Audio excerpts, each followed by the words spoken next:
Il doit être 2 heures de l'après-midi. L'été, lourd et écrasant, approche de sa fin. Les jours raccourcissent, la terre desséchée de l'oliveraie attend impatiemment les pluies d'automne. Mais Marguerite, un joli chapeau de paille sur la tête, se laisse bercer par la brise légère qui souffle à l'ombre d'un olivier millénaire, assise à même la terre ocre rouge. À ses côtés, un panier d'osier blanc recueille 1000 fleurs des champs, ramassées plus loin, avant qu'elles ne s'installent au pied de cet arbre majestueux.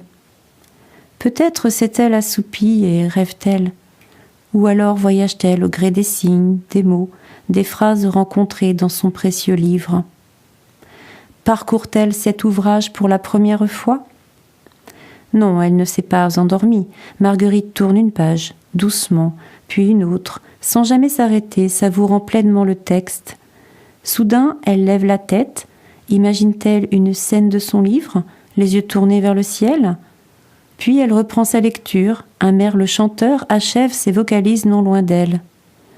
Le temps passe, inexorablement, et avance à son rythme infaillible. Plusieurs heures se sont écoulées depuis le moment où elle s'est assise contre le vieux tronc noueux de son olivier. Enfin, elle semble tourner la dernière page, émue, puis referme le livre. Elle a fini. Le soleil étend ses longs raies de lumière entre les branches des arbres tortueux, allongeant les ombres fantasmagoriques sur le sol. Le merle est parti. Marguerite semble mélancolique. Elle porte sa main à son visage pour essuyer une larme timide. Elle songe, son regard porté au loin. Que s'est-il passé à la fin de son livre ? L'histoire a-t-elle mal fini ? Fut-ce un drame, une tragédie ?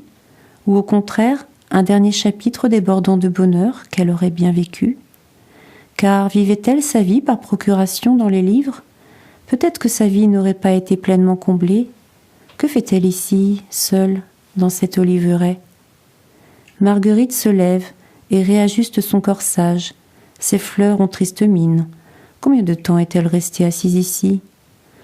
En tout cas, assez de temps pour que les fleurs dépérissent. Amèrement, elle les jette au sol. Puis, elle marche pour disparaître au loin derrière une petite hutte de berger en pierre blanche. Et le soleil s'enfuit lentement, laissant derrière lui, dans le ciel, ses roses étendues sur l'oliveraie qui s'endort. Un livre de Corinne Sameleux.